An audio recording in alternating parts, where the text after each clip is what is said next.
Kumusta ka kaibigan? Narito na naman tayo upang pag-usapan ang isang topiko. Iniisip ko kanina mga kaibigan kung ano ang aking magiging topic. Sa pagkakataong ito, nag-scroll ako sa social media at tinignan ko ang bansang China kung kumusta na sila doon. Dahil nung nakaraan na topic natin na ang bansang China ay lalong lumalala ang mga cases ng COVID-19 sa kanilang lugar at 5,000 na mga inchik ang mga namamatay kada araw. Ngunit ngayon talaga mga kaibigan ay hindi ko kinaya ang datos na aking nakita sa mga namamatay ng COVID-19 sa bansang China dahil ito ay mahigit pa sa 5,000 na mga namamatay araw-araw. Atin itong pag-usapan mga kaibigan.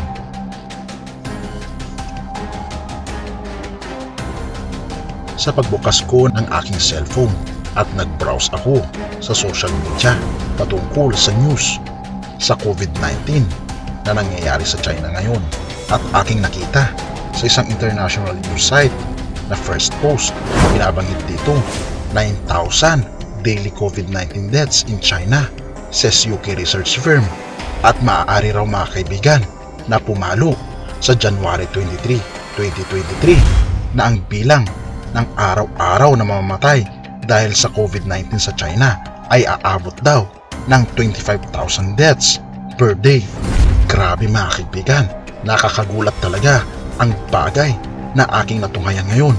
At kung sinasabi ko nga, kung ako lang sana ay nasa panaginip, ay gusto ko nang magising dahil nakakaawa naman talaga kung ano ang nangyayari ngayon sa China. Kilala ang China bilang isang istrikto na bansa at talaga namang lalong-lalo na sa ating mga Pilipino dahil sa pinag-aagawang West Philippine Sea ay marami sa ating mga kababayan ang hate na hate talaga at ayaw talaga sa mga Chinese.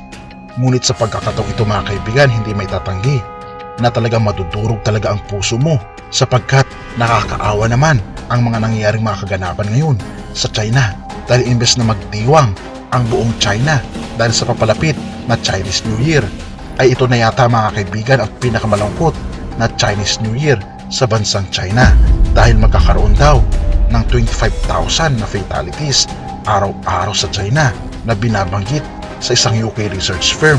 At kung ating iisipin mga kaibigan, ito na yata ang pinakamalala na pangyayari ng COVID-19 sa history mula noong 2019. Ika pa dito, China is probably witnessing 9,000 COVID-related deaths daily as the country is experiencing a new wave of COVID infections, claims UK-based health data firm Airfinity. In stark contrast to last week's estimates, per day deaths have almost doubled this week. Airfinity uses modeling based on data from Chinese provinces before the recent changes to reporting cases were implemented. China to see 25,000 COVID-19 death on 23rd of January 2023.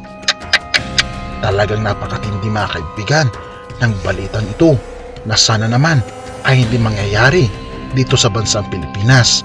Kilala kasi ang China mga kaibigan na pangalawa sa pinakamalaking populasyon sa buong mundo, pangalawa sa India na tumutotal sila ngayon mga kaibigan ng 1.4 billion na mga populasyon.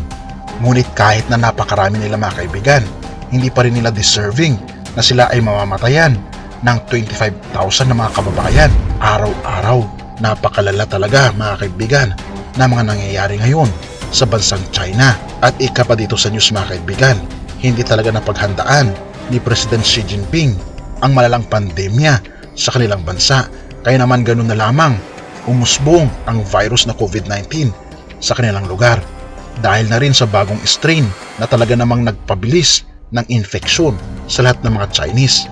Ika pa dito, health expert says that the sudden U-turn from China's zero COVID policy following nationwide protests is what led the situation to get this worse. O mga kaibigan, dahil sa mga sunod-sunod na protesta ng mga tao laban sa gobyerno ng China ay dito daw dumami mga kaibigan ang COVID cases sa bansang China. Isang bagay na kailangan nating ipanalangin ng mga Pilipino at maging ng buong mundo dahil sa nangyayari ngayon sa bansang China. At ang nakakatakot pa mga kaibigan dahil papunta doon ang ating Pangulong Bongbong Marcos upang pag-usapan ang mga importanteng bagay patungkol sa teritoryo at investments ng bansang China sa Pilipinas. Ngunit kung ako ang tatanungin mga kaibigan, hindi kaya mas mabuti na lang na sa virtual meeting na lang mangyari ang meeting between Chinese President Xi Jinping at President Bongbong Marcos upang maiwasan na magkaroon ng sakit ang ating Pangulong Bongbong Marcos. Ngunit aking nakikita mga kaibigan ay siguro gusto rin talagang tumulong ng ating Pangulong Bongbong Marcos at makita ang sitwasyon ng mga Chinese people sa China. Dahil kahit na magkalaban ang China at Pilipinas sa teritoryo ay hindi may tatanggi na malambot ang puso ng ating Pangulo kung nagkakaroon ng problema ang ibang bansa. Pero para sa akin, mas mainam sana na wag munang pupunta ang ating Pangulo sa China dahil medyo malala pa ang sitwasyon doon. Ikaw mga kaibigan, ano ang masasabi mo patungkol sa pagpunta ng ating Pangulong Bongbong Marcos sa China? I-comment mo naman sa ibaba upang malaman ko rin ang iyong kuro-kuro.